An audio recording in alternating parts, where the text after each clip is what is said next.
This is a lecture from Open Tuition. To benefit from the lecture, you should download the free lecture notes from opentuition.com.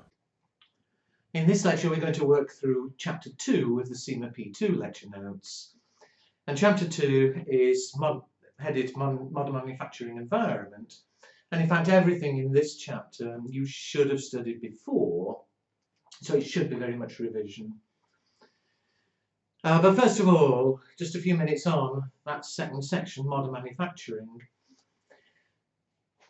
I'm probably an awful lot older than those of you watching this. But life for businesses used to be so much easier when I was young. Because if we were a company making desks, we'd probably be the only company in the area making desks. We hadn't got anything like the same level of competition as there is now. And it was very much, we built the desks. I was going to say we can charge what we like. I mean, that is obviously ridiculous. But we could, build our desks properly, decide on the cost, add on a profit, and we could sell them at that price. These days, of course, the world has changed enormously, and you've got that long list there, which I'm not going to talk through each one, would be there forever. But all these aspects that have changed in the modern world, the level of competition, obviously, these days is enormous. My example of the desk manufacturer just doesn't exist anymore. There are desk manufacturers all over the place, tied in further down with globalization and distribution networks. They all very much go together. So, at one time, if you wanted a desk, you could only really go to the local manufacturer. These days, you can buy it from almost anywhere because of globalization, because of technology, the internet. You can order it from anywhere, and because of the efficient distribution networks now, you can get it delivered rapidly. It's no longer just me serving my area. Consumers have much more power. Product life cycle, we discussed elsewhere, but is so much more rapid.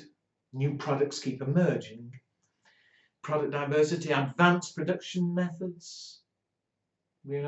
Things used to always be made by hand. Now, the impact of technology, robotics, the way we make things has changed. Quality's become much more a feature. Environmental concerns didn't used to worry anybody particularly. Now it's become fairly vital. I mentioned before, when I mentioned technology, the impact of the World Wide Web, that you can order products from virtually anywhere. Much more legislation and regulation.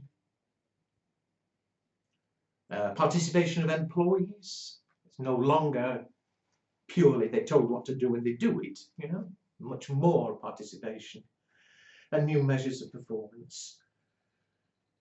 So all sorts of ways in which manufacturing has changed, and because of that, the accounting, the management accounting, the costing that goes with it, the pricing policies that go with it, they've all had to change as well. Over the page, there's mention of just-in-time, which again is something you should have covered before.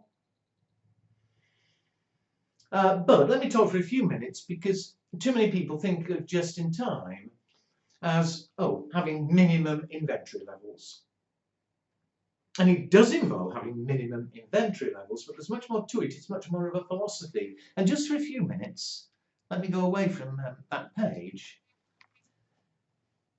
Just ask yourself, or I'll ask myself, why conventionally do businesses keep inventory? Do they keep stock? Traditionally, they have an inventory of raw materials. Why? It's for things like, suppose there's a late delivery from a supplier.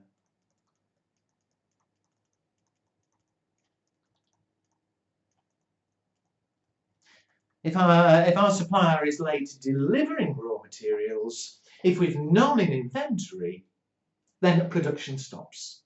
I appreciate I'm writing down here reasons why traditionally companies do keep inventories, okay? But again, if a supplier's late delivering, fine, as long as we've got inventory, we can carry on. If we don't have any inventory, we've got a problem. Another reason, our workers might damage the materials. We make cars with, we need the headlamps, the lights. Drop one, and as long as we've got inventory, no problem, we get another one, fit that one. But if we've no inventory and a worker drops one and breaks it, production stops. So damage by employees. Or similar idea, if our supplier has delivered some faulty material, fine. If it's faulty, and so long as we've got inventory, we can go and get some new material and continue. If we've no inventory and we hit some faulty material, everything stops. So faulty material. Now, I'm not going to go on and on there, but there are examples of why traditionally we might keep inventories of raw materials. What else? Work in progress.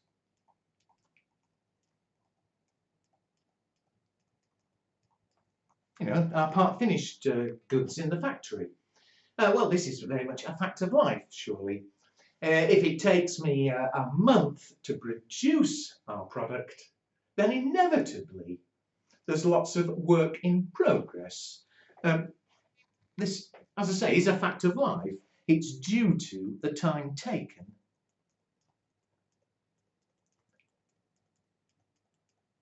to produce. And finally, what about finished goods? Why, again, traditionally, I'm becoming a desk maker again.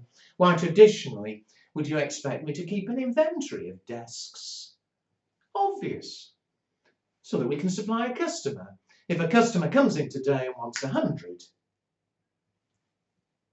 provided we've got inventory, we can supply. If we don't have any, well, the danger is he goes elsewhere and we lose the business. So it's to be able to supply the customers.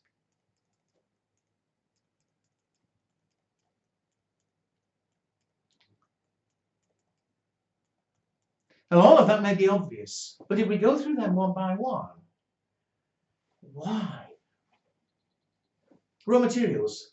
We keep inventory because the supplier might deliver late and we've got a problem. Well, surely we need to have arrangements with our suppliers that they don't deliver late, they always deliver on time. And if they don't, then maybe there should be a penalty or we change suppliers. But if the supplier delivers on time, well, we no longer need to carry inventory to cover that problem. Damage by workers. Well, our workers shouldn't be damaging the material. That costs us money anyway. If they keep breaking things, it's costing us. We should make sure our workers work better, because if they're not damaging, we're saving money because of it, and also there's less need to carry inventory. Faulty material. Well, again, it's back to our suppliers. We should ensure that our suppliers are delivering perfect material. And if they don't, again, there are penalties or we change suppliers. It should be in the contract. And if we're not receiving faulty material, again, there's one less reason to keep inventory of raw materials. But not only by having less inventory have we less storage costs, but at the same time, cutting out damage by workers, cutting out faulty material, it's saving us money anyway. What about work in progress? I said that is inevitable. If it takes you a month to produce, clearly throughout the month there are part finished items. But why is it taking us a month? Surely, the faster we can produce, the better. Because not only does that save us money, obviously if workers produce faster, it's cutting costs. But if they're producing faster, then we've got less work in progress. Now, I'm not saying you could reduce that to zero. It obviously depends what you're producing. If you make cars, there's a limit clearly to how fast we can make them. And therefore there will be some work in progress. But the faster we produce, we're saving money on it anyway, and we're carrying less inventory. And finally, finished goods. So we can always supply customers. Fine. If we can't supply, if we've no inventory, there is that risk the customer goes elsewhere. But if we can produce quickly and we tell the customer, all right, you want 100 desks, they'll be ready tomorrow, then the customer's unlikely to go elsewhere. We won't lose the sale. And of course, I've already said, producing faster is beneficial anyway. It cuts our labour costs. The faster we can produce, the less inventory we need to keep, because the customer would normally wait a reasonable time. And of course, by cutting the inventory of finished goods, not only are we saving on storage costs, but also saving on the risk of goods becoming obsolete or never selling them. What's the point in producing and carrying lots of inventory and then fighting to try and sell them when we may not sell them? An extreme example, look at McDonald's. They keep virtually no inventory of burgers. There may be 1 or 2 on the shelf, but they make it to order because they can produce so fast you don't mind waiting a few minutes for it to be produced. Look at Dell computers. I know some are sold through shops, but certainly initially they used to sell through the internet, and they kept no inventory at all of finished computers. You would order it on the internet, specify what you wanted, then they'd make it, and because they could make it so fast, you were prepared to wait. So produce fast, no need for inventory of finished goods. Now, to say no inventory is extreme, but by going for those things, working faster, working better, less damage, etc., all of them are saving us money, and they give rise to less need for inventory. The lower the inventory can be, the better. And if you look back at the list on that in the notes, can you recall the features of just-in-time and its relationship in terms of the following? Sorry, I'm trying to get the scroll working. It doesn't seem to want to. But the levels of inventory holding I've already mentioned, keep as low as possible. Maintenance of machinery. We need to make sure the machinery is maintained, because if the machinery stops working, it breaks down, then it holds up production. It was inefficient. Empowerment of workers. Let them be involved. They're more likely to work efficiently. Then let them suggest how we can work better. Pull production flow. That's this McDonald's idea that instead of producing and then trying to sell, let demand dictate production. A customer comes in and wants 100, fine, we produce 100. Another customer comes in and wants 50, we produce 50. We produce to meet demand. Quality in terms of the supplies we get from our materials like we get from our suppliers. Quality in terms of how well our workers are working. Quality in the sense of what we deliver to customers. Because again, if they get poor quality and they need it replacing, well, if we haven't got inventory, they're going to have to wait. The customer gets even more upset. And wastefulness. Again, an extreme was my dropping the lights and breaking them. We don't want material wasted. It's costing us money. And if we're going to waste material, it means we need to keep extra inventory. No doubt some of the benefits and problems. Well, I'm not going to say a lot here that I haven't already said. You know, the benefits, I hope I've made that clear. Faster working saves money, less damage saves money, lower inventory, less holding costs, less storage costs, less chance of obsolescence. The drawbacks, things like however much we try, the supplier does let us down with a problem. However much we try, if our workers do break things and waste, we have a problem. That it needs very careful monitoring and everybody working well. Now, there's things between just-in-time production and just-in-time purchasing. Again, I didn't use those words, but I've effectively dealt with it.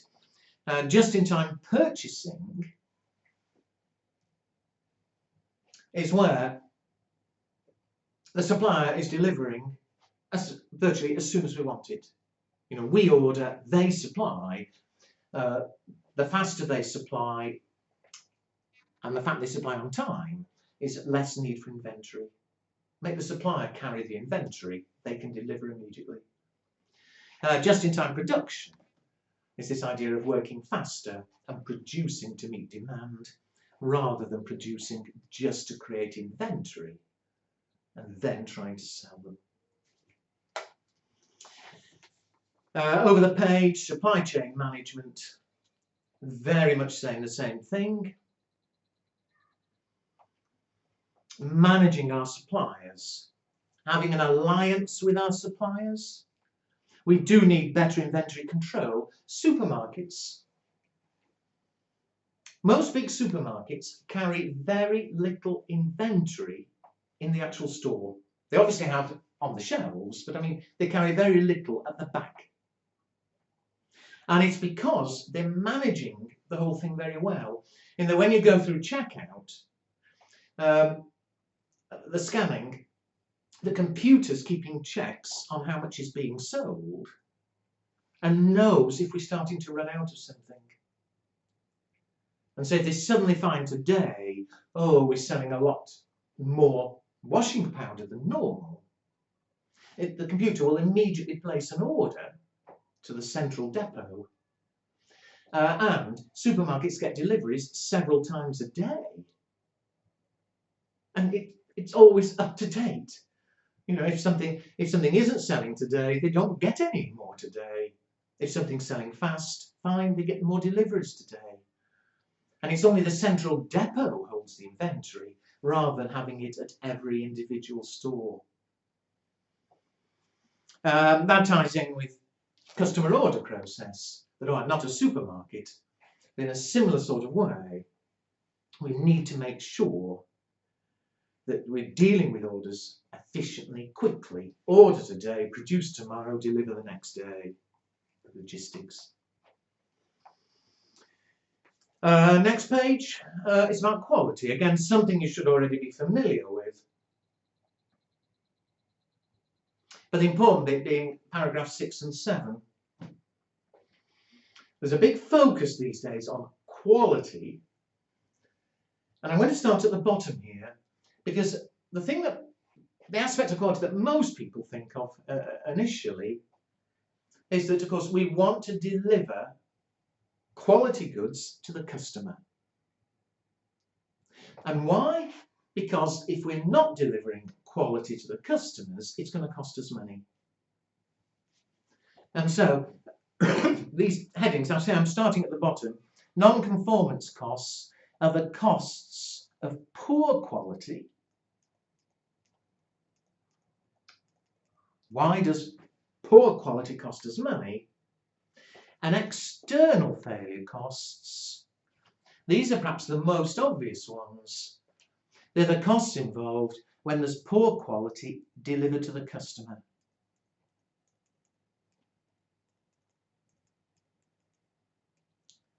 And in fact, You can see that's already typed there, so I'm being a bit redundant. But why does it cost money if we give poor quality to the customer? You've got there the cost of returned items, having to replace, having to repair, and although difficult to quantify, loss of goodwill. But of course, if we delivered bad quality today, we might lose that customer for good. The loss of future sales. So those are costs of external failure, but also there are costs of internal failure. And these are costs of poor quality that don't affect the customer, but things like wastage or damage of materials by our workers. It's bad quality working, it's costing us money. Or we've made a product, we realise that it's no good before it goes to the customer, but it has to be reworked or it has to be thrown away. Customer isn't affected because we spotted it before it went to them, but it is costing us money. So failures incurred by the firm before it reaches the customer, costs of reworking, scrapping items, as I just said. So those are the two types of costs involved if we do have bad quality. But how are we going to get better quality? Well, there are costs involved of improving quality. Conformance costs, costs of improving quality. And I'm still working up from the bottom because external failure costs deliver bad quality to the customer. The obvious way of avoiding that cost, or certainly reducing it, is quality control. That the more quality control checks we have, certainly before it's delivered to the customer, but all the way through production, the more checks we have, the more we can spot bad quality and cut the cost. Well, that's called appraisal costs, because of course, all right, have quality control, customer gets good quality, but it's costing us money to do the quality control, to do the appraisal. And finally, the ideal, of course, would be not to have poor quality in the first place. You know, for our workers not to be wasting material, for our workers to be working quickly and efficiently, not needing to do rework and things. In a perfect world, we wouldn't need appraisal costs because everything could be done right first time. Well, there are costs of achieving that. You know, costs of training the employees, for example, to do things better. We call them prevention costs. So, be clear about the terminology, conformance, non-conformance. Now, one little thing, you wouldn't be asked to draw this graph, but just as an, I don't seem to be able to move forward, so that'll be very tiny. It's a sort of little illustrative graph. If I did a graph of the costs against the level of quality, here's poor quality, here's good quality. Oh, now I can move it. It's only illustrative, this, but as far as costs of non-conformance are concerned, obviously, the better the quality, the lower the cost. These are costs of non-conformance.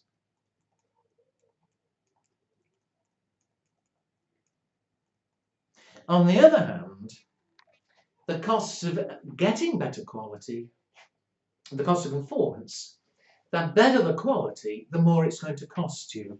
So you've got here costs of conformance.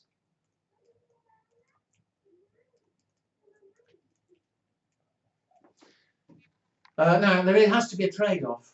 You know, we can never achieve perfect quality because it's too expensive.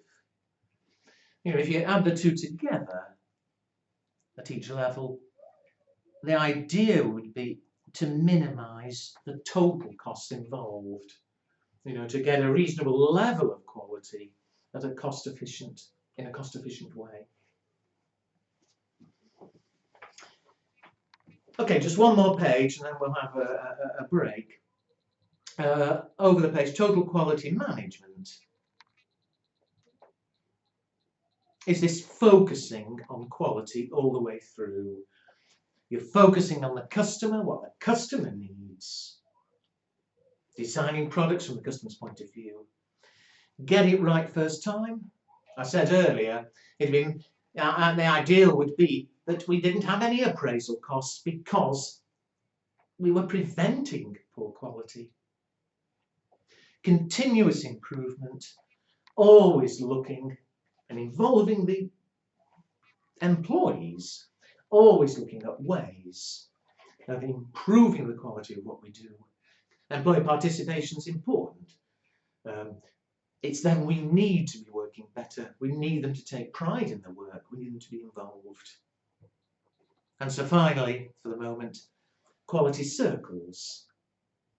Get employees involved, discussing, looking for ways of improving what we're doing, in particular, improving the quality. All right, we'll have a break there and then carry on with the rest of the chapter in the next lecture.